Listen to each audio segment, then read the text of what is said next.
అనారోగ్యం, ఉద్యోగం, వ్యాపారం అప్పులతో బాధపడుతున్నారా? వెంటనే జేకేఆర్ గురువు గారికి కాల్ చేసి ఈ వెబినార్ లో జాయిన్ అవ్వండి.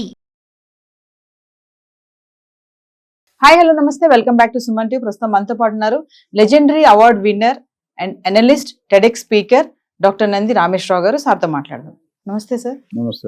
సార్, బంగారం ధరలు చూసుకుంటే మన నిన్నటి వరకు వరుసగా పెరుగుకుంటూ వచ్చింది, చాలా హై వెళ్ళిపోతుంది, ఇంక లక్షకి వెళ్ళిపోద్ది అనుకుంటున్నారు. 96,000 దాకా వెళ్ళింది. ఈ రోజు చూసుకుంటే కొంచెం తగ్గింది మళ్ళీ. అంటే ఎందుకు అసలు ఆ బంగారం ధరలు ఇలా హెచ్చు తగ్గులు వస్తున్నాయి? మరి 1,00,000 వరకు వెళ్ళిపోతుందా? మనం చాలా వీడియోస్లో అనుకున్నాం వెళ్ళిపోయే ఛాన్సెస్ కూడా ఉన్నాయనేసి. ఎందుకు పెరుగుతుంది అంటే, ఎందుకు తగ్గుతుంది అంటే ఏం చెప్తారు సార్? ఇది చాలా టిపికల్ క్వశ్చన్. ఎందుకంటే రోజు రోజుకి ఎటు వెళ్తుందో తెలియదు. క్రికెట్ మ్యాచ్లో ఐపీఎల్ T20 ఐపీఎల్ కానీ T20 మ్యాచ్ ఉంటాయి కదా. ఒకప్పుడు SRH లాస్ట్ ఇయర్ వరుసగా మ్యాచ్లు గెలిచారు, లాస్ట్ మ్యాచ్ ఓడిపోయారు. ఈసారి ఫస్ట్ ఒక మ్యాచ్ గెలిచి 4 మ్యాచ్లు ఓడిపోయారు. మొన్న మ్యాచ్లో మళ్ళీ వాయించారు. సో ఎవరెటు వెళ్తారో బంగారం కూడా అట్లానే అయిపోతుంది. ట్రంప్ వచ్చాక పొజిషన్ అంతా మారుతుంది. అంటే ఇక్కడ మెయిన్ ఏంటంటే మనం చూసుకుంటే దాదాపు మన 65-70,000 నుండి 93,000 96,000 దాకా మనం మాట్లాడుతూనే వచ్చాం లాస్ట్ 3-4 months. అయితే మధ్యలో ఒక 5 రోజులు తగ్గి మళ్ళీ పెరిగి మళ్ళీ నిన్నటికి వాటికి ఒక 1,000 రూపాయలు తేడా ఉంది తులం బంగారంకి. సో ఏంటంటే దీని కారణాలు ఏమంటే చాలా కారణాలు, ఒక 2-3 కారణాలు చెప్పుకోవాలనుకుంటే, ఇన్ఫ్లేషన్ రేట్, డాలర్ క్షీణిస్తుందా, డాలర్ గట్టి పడుతుందా అంటే స్ట్రాంగ్ అవుతుందా. డాలర్ స్ట్రాంగ్ అయిందంటే రూపీ పడిపోతుంది, వీక్ అవుతుంది. అట్లనే bank repo rates, central reserves, నిధులు ఉంటాయి, ప్రతి గవర్నమెంట్ కూడా నిధులు ఉంటాయి. సో ఇవి ఒక తర్వాత అమెరికా పెద్దన్న ఏం చెప్తే అదే, అమెరికాలో ట్రంప్ గారు తుమ్మితే ఇక్కడ మోడీ గారు తుమ్మినట్టే, మోడీ గారు తుమ్మితే ఇక్కడ లోకల్లో కాంగ్రెస్ తుమ్మినట్టే. అట్లా ఎఫెక్ట్, క్యాస్కేడింగ్ ఎఫెక్ట్ అంటారు. అంటే మరి ట్రంప్ ఇప్పుడు ఈ సుంకాలకి 60 days 90 days బ్రేక్ ఇచ్చారు కదా సార్, అందుకోసమే తగ్గింది అనుకోవచ్చా గోల్డ్ రేట్? అది మెయిన్ రీజన్. కాబట్టి ట్రంప్ ఇప్పుడు 90 రోజులు ఇచ్చాడు, రేపు 60 రోజులు అంటాడు, లేదు 30 రోజులు అంటాడు, 120 రోజులు అంటాడు. ట్రంప్ని ఇప్పుడు ఏంటంటే నమ్మే సూచనలు చాలా తక్కువ. ఊహించిన విధంగా ప్రిడిక్ట్ చేయడం చాలా కష్టం, ప్రెజ్యూమ్ చేసుకోవడం చాలా కష్టం. ఎందుకంటే ట్రంప్ రోజు రోజుకి మారుతాడు, సంచలన ఒకటే అనుకుంటున్నారు. రోజు హెడ్లైన్స్ రావాలంటే ఏదో మంచి పని చేయాలి, మంచి పని చేయాలంటే 30-20 సంవత్సరాలు పడుతుంది గుడ్ నేమ్ రావాలంటే. అదే బ్యాడ్ నేమ్ రావాలంటే ఒక్కసారి చెప్పే కదా, మీరు ఒక్కరిని కొట్టారు అనుకోండి, మీరు వెళ్ళి మీ కెమెరామెన్ హెడ్లైన్స్ వస్తుంది, నవీన కెమెరామెన్ కొట్టింది అని. అదేం సబ్జెక్ట్? ఇప్పుడు అల్లు అర్జున్ గారు వచ్చింది, ఏమొచ్చింది సబ్జెక్టు? ఆ జానీ మాస్టర్ ఎవరు వచ్చి, అదేమైనా ఉపయోగం సబ్జెక్టా? ఇప్పుడు నిన్న ట్రాఫిక్ ఉంది, దాని మీద ఎవరు ఎక్కువ మాట్లాడట్లేదు. నిన్న యాక్సిడెంట్ మనం మాట్లాడుకున్నాం. సో ఇక్కడ బంగారం రేట్ అంటే నాకు తెలిసి తగ్గేది తక్కువ, ఎక్కే రేషియో ఎక్కువ ఉందండి. నేను గత 3 నెలలు 4 నెలలు, అందుకే బంగారం ఎవరైనా డబ్బులు ఉంటే కొనుక్కోవడం చాలా ఉత్తమం. ఎందుకంటే ఇది డెఫినెట్ గా 1,00,000 రూపాయలు ఈ సంవత్సరానికి టచ్ అవుతుంది అనే ఒక ఊహాగానాలు వినిపిస్తున్నాయి. ఎందుకంటే ఆల్రెడీ 96,000 వరకు ఎంతో మొన్న 92-93 పడినట్టు ఉంది, మళ్ళీ 95 తక్కువనే వచ్చింది, 96 మళ్ళీ ఒక. సో ఇప్పుడు గత ఇంకా మనకి 8 నెలలు ఉంది, ఏప్రిల్ తీసేస్తే ఇంకా 8 నెలలు. 8 నెలల్లో 2 నెలలకి 500 రూపాయలు పెరిగినా అయిపోద్ది. 500 1,000 రూపాయలు పెరిగినా 2 నెలలకు 1,000 రూపాయలు పెడితే 4 నెలలు 4,000, 1,00,000 గోల్డ్ అని అంటే రౌండ్ ఫిగర్, 6 ఫిగర్ ఇన్కమ్ అంటారు కదా, 6 ఫిగర్. సో గోల్డ్ వరకు నా ప్రకారం ఏంటంటే ఎవరైనా డబ్బులుండి స్తోమత ఉండి కొనుక్కుంటే ఒక 1/4 kg నుండి 1/2 kg బంగారం ఇంట్లో కొని, పెళ్లికి అవి కాకుండా రిజర్వ్.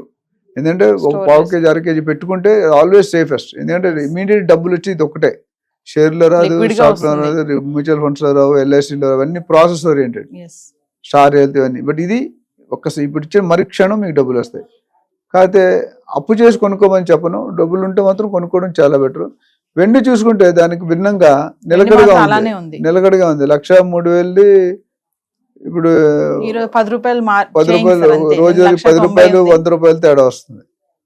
సో పెద్ద డౌన్ ఫాల్ లేదు. బట్ జనరల్ 2 ప్రొపోర్షన్, ఇది పెరిగితే అది పెరుగుతుంది, ఇది తగ్గితే తగ్గుతుంది. బట్ ఈసారి కొద్దిగా ఇది తగ్గింది, అది కొద్దిగా పెద్దగా తగ్గలేదు, ఇంపాక్ట్ పెద్దగా లేదు. సో ఈ యుద్ధాలు చెప్పుకున్నాం, యుక్రెయిన్, ఇజ్రాయిల్, రష్యా, ఈ సంప్రదాయాలు జరుగుతున్నాయి. మోడీ గారు మెయిన్ రోల్ ప్లే చేస్తున్నారు, సమిట్ లో మాట్లాడుతున్నారు, గెస్ట్ గా వెళ్తున్నారు, వీళ్ళిద్దరిని కలపడానికి ట్రై చేస్తున్నారు. US ఒకలా ఉంటుంది, చైనా ఒకలా ఉంటుంది, రష్యా ఒకలా ఉంటుంది. ఎప్పుడైతే యుద్ధాలు అవుతున్నాయో ఆ నిధులు రిలీజ్ అయిపోతాయి మార్కెట్లో. ఎందుకంటే యుద్ధాలు అయినప్పుడు టూరిజం, కొన్ని కంట్రీలు, ఇప్పుడు సపోజ్ దుబాయ్ ఉంది అనుకోండి, వాళ్ళ ఇండస్ట్రీలు ఏం లేవండి, ఏమున్నాయి అక్కడ, ఎలా పోతుందో తెలుసా మీరు? టూరిజం ఇన్కమ్ మెయిన్ అక్కడ, రియల్ ఎస్టేట్. రెండే, టూరిజం, రియల్ ఎస్టేట్, మిగతా ఏమీ లేవు అక్కడ. దుబాయ్లో షారూక్ ఖాన్ కానీ అమితాబ్ పెద్ద పెద్ద వాళ్ళకి 300-400 కోట్లు ఒక బుర్జ్ ఖలీఫా అని ఉంది, అందులో కొనుక్కుంటారు. మంచి డిమాండబుల్ ప్రాపర్టీ. ధమాకా అనే కంపెనీ ఉంది, మార్కెట్ చేస్తుంటారు. ఒక 500 square feet plot, single bedroom flat 1,50,00,000 దుబాయ్లో కావాలంటే. అదే మన దగ్గర కొనుక్కుంటే 25-30 లక్షలు వచ్చేస్తుంది. అంటే అంత వ్యత్యాసం ఉంది. So Dubai is a very developing. అంటే రియల్ ఎస్టేట్లో పెట్టింది పేరు ఎంటైర్ వరల్డ్లో Dubai one of the leading country developing real estate. అక్కడున్న రియల్ ఎస్టేట్ ఇంకా మిగతా కంట్రీస్ రావాలంటే చాలా టైం పడుతుంది. సో ముఖ్యంగా మన సమ్మరీ ఏంటంటే గోల్డ్ పెరగడానికి తగ్గడానికి కారణం ఏంటంటే బులియన్ మార్కెట్లో ఒక గ్రూప్ ఆఫ్ పీపుల్ ఉంటారు, వాళ్ళు కంట్రోల్ చేస్తారు. రెండోది inflation rate of the country and the world. మూడోది సెంట్రల్ రిజర్వ్స్. నాలుగోది బ్యాంక్ ఇంట్రెస్ట్ రేట్లు. ఐదోది యుద్ధం కండిషన్లు. ఆరోది రెసిషన్. యుఎస్లో ఆల్రెడీ నా ప్రిడిక్షన్ ప్రకారం నెక్స్ట్ ఇయర్ రెసిషన్ వస్తుంది అంటున్నారు. ఇప్పుడు నాకు తెలిసిన కస్టమర్స్ కానీ చాలామంది ఫ్రెండ్స్ కానీ జాబులు తీసేసి జాబులు ఎదుక్కుంటున్నారు. ఆల్రెడీ ఆ system, visa system, child birth tourism, అది మన F1 స్టూడెంట్స్ చూసాం మనం లాస్ట్ టైం. ఇప్పుడు కూడా కష్టాలు కంటిన్యూ అవుతున్నాయి. చాలా మంది ఇండియాలోనే తీసేస్తున్నారు. మనం లేటెస్ట్గా చూసుకుంటే మైక్రోసాఫ్ట్, గూగుల్, అమెజాన్ ఇలాంటి కంపెనీలు ఆల్రెడీ లే ఆఫ్కి ఇంటి ఇచ్చేసారు. మేబీ నెక్స్ట్ 3 monthsలో కొన్ని వేల మంది మళ్ళీ బయటకు వస్తారు. ఆల్రెడీ కొంతమంది వచ్చేసారు. ఇప్పుడు ఈ బైఅవుట్ స్కీమ్లో వాళ్ళు పెడుతున్నారు. ఎందుకంటే they want to reduce the burden and especially సీనియర్స్ని టార్గెట్ చేస్తున్నారు. నిన్న నాకు ఒక ట్రైనింగ్ ప్రోగ్రామ్ ఒక మేడం కలిసారు. HSBCలో 3.5 లక్షల శాలరీ తక్కువ నోట్ ఇచ్చారంట, పింక్ స్లిప్. ఇప్పుడు ఆవిడ ఫ్యామిలీ EMI బర్డెన్స్, కమిట్మెంట్స్ ఎలా చేయాలో. So they are looking at real estate. Trump tariff effect కూడా బాగానే పడింది అంటారు సార్ గోల్డ్. టారిఫ్ ఎఫెక్ట్ అంటే కొద్దిగా అయితే పడుతుందండి, బట్ మొత్తం అదొకటే రీజన్, అది వన్ ఆఫ్ ది రీజన్. ఇప్పుడు మనం ఇందాక అనుకున్నట్టు inflation, bank rates, world condition, యుద్ధాల కండిషన్, స్టెబిలిటీ కండిషన్ ఇవన్నీ చూసుకుంటే ఈ తారీఫ్ అనేది డెఫినెట్గా కొద్ది ఇంపాక్ట్ అయితే ఉంటుంది. ఎందుకంటే ట్రంప్ గారు ఏమంటారంటే, నేను షోలేలో ఒక డైలాగ్ ఉంది, తుమ్ మేక్కో మారేగా తమ్ చార్కో మారేగా గబ్బర్ సింగ్ అంటాడు. అట్లా ఇప్పుడు ట్రంప్ నువ్వు 10 వేస్తే నేను 100 వేస్తా అంటాడు. అది వినకపోతే 200 వేస్తా అంట. నా ఇష్టం, నేను చెప్పిందే వేదవాగు, నేను చెప్పిందే ఫైనల్, నేను పెద్దనని మీరు అందరు తమ్ముళ్ళు వినాలన్నాడు. సో ట్రంప్ ఇవాళ చెప్పాడు, రేపు మళ్ళీ 60 రోజులు చేస్తాడు, లేకపోతే 120 రోజులు చేస్తాడు, లేదా తీసేస్తాడు. ఆయన ఎప్పుడు ఏం చేస్తాడు అనేది మనకు హిట్లర్ అని ఒక ఆయన ఉన్నాడు పూర్వకాలంలో. హిట్లర్ డెసిషన్ ఎవరికి తెలియదు, షూటెడ్ సైడ్ ఎప్పుడు చేస్తాడో తెలియదు. అట్లా మన సౌత్ కొరియా ఎవరో కిమ్ జాంగ్ ఏదో పేరు ఉంటుంది, ఆయన కూడా అంతే, స్ట్రాటజీ అది రెడీమేడ్ డెసిషన్స్, అంటే ఏ డెసిషన్ తీసుకుంటాడో తెలియదు ఆయన. సో ఇక్కడ మనం ఊహించడం కానీ డెఫినెట్గా ట్రంప్ యాక్టివిటీ తీసుకున్న ప్రతి స్టెప్ వల్ల కూడా ఎకనామికల్ కండిషన్స్ మారే అవకాశాలు చాలా పుష్కలంగా కనిపిస్తున్నాయి, ఇందులో డౌట్ ఏం లేదు.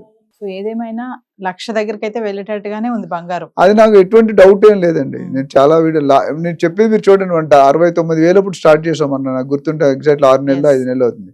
ఎవ్రీ నెల 2,000, 3,000, 4,000 పెరుగుతూనే వచ్చింది. కానీ 75 కాస్త ఇప్పుడు 95 స్టేబుల్. ఇప్పుడు 95 ఎంత 25,000 పెరిగిందండి. ఎన్ని నెలలు? 6 నెలలు.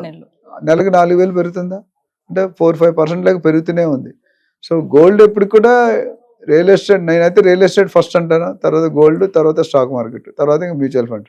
ఎందుకంటే నేను రియల్ ఎస్టేట్ లాస్ అని తగ్గడం అనేది ఎక్కడా లేదండి. మీరు చూడండి, గత 10-15 సంవత్సరాలు ఎక్కడైనా తగ్గిందని విన్నాం, పెరిగిందని విన్నాం కానీ పెరగలేదని విన్నాం కానీ తగ్గిందని ఎక్కడ వినలేదు. So real estate always stable, మంచి ప్రాపర్టీ, మంచి ఏరియాలో, మంచి బిల్డర్లో, మంచి లొకేషన్లో, మంచి డెవలప్మెంట్స్తో, మంచి ఏజెంట్ ద్వారా కొనుక్కుంటే 3 పువ్వులు 6 కాయలు ఉంటాయి. అదే కానీ గోల్డ్లో ఏంటంటే, గోల్డ్లో కూడా అక్కడక్కడ తగ్గుతుంది, తగ్గే పర్సంటేజ్ చాలా తక్కువ ఉంది, పెరిగే పర్సంటేజ్ చాలా ఎక్కువ ఉంది. సిల్వర్కి అయితే మనం చూసుకొని 1,15,000 ప్రిడిక్ట్ చేస్తాం, మనకి 1,03,000, 1,05,000 దాకా వెళ్ళిపోయింది ఒకప్పుడు. ఈరోజు మళ్ళీ కొద్ది తగ్గింది. బట్ అది కూడా ఇది 1,00,000 అయితే అది 1,10,000 అవ్వడం ఖాయం. ఇది బంగారం 1,00,000 అయితే తులం బంగారం, ఇది కేజీ బంగారం 1,10,000 అవడం. రెండు ఇప్పుడు సిల్వర్ను కూడా చాలా మంది ఇన్వెస్ట్మెంట్ ఆప్షన్ గా పెట్టుకున్నారు. ఇంతకుముందు అలా ఉండేది కాదు. ఎందుకంటే సిల్వర్ ట్రేడింగ్, గోల్డ్ ట్రేడింగ్, ఇంతకుముందు సిల్వర్ ట్రేడింగ్ అంత ఉండేది కాదు. మెడల్స్ కాడేవారు. సిల్వర్ అంటే మనకి చదువుకునేవాడు ఇచ్చేవాళ్ళు కదా, స్పోర్ట్స్ అట్లా బ్రాంజ్ మెడల్ సిల్వర్. ఇప్పుడు అలాగే సిల్వర్ అనేది ఎలక్ట్రికల్ వెహికల్స్ లో వాడుతున్నారు బాగా. దాని రాబోయే సిచ్యువేషన్ అంటే ఈవీ వెహికల్స్ డిమాండ్ పెరుగుతుంది. మన గవర్నమెంట్ కూడా మీరు చూసుకుంటే ఈవీ వెహికల్స్ కొనుక్కుంటే రిజిస్ట్రేషన్ ఫ్రీ ఏదో ఆఫర్స్ పెట్టారు. రిజిస్ట్రేషన్ ఛార్జ్ కట్టదు, లైఫ్ టైం ఇదొకటి అంటే ఎంకరేజ్ చేస్తున్నారు. ఈ డీజిల్ పెట్రోల్ వెహికల్స్ పొల్యూషన్ వస్తుంది కాబట్టి అది రాకుండా ఉండడానికి ఈవీ వెహికల్ చేయాలంటే డెఫినెట్లీ ఈ సిల్వర్ కన్జంప్షన్ ఉంటుంది. పీసీబీస్ మౌంట్ చేయడం, కాంపౌండ్ ఇవన్నీ చాలా ఉంటాయి. దానివల్ల ఆ ఇంపాక్ట్ కనిపిస్తుంది. అండ్ రూపీ వాల్యూ వీక్ అవుతున్న కొద్ది డాలర్ వాల్యూ స్ట్రాంగ్ అవుతుంటది. ఆ స్ట్రాంగ్ అయినప్పుడల్లా మనకి ఇంపాక్ట్ కనిపిస్తుంది. Thank you.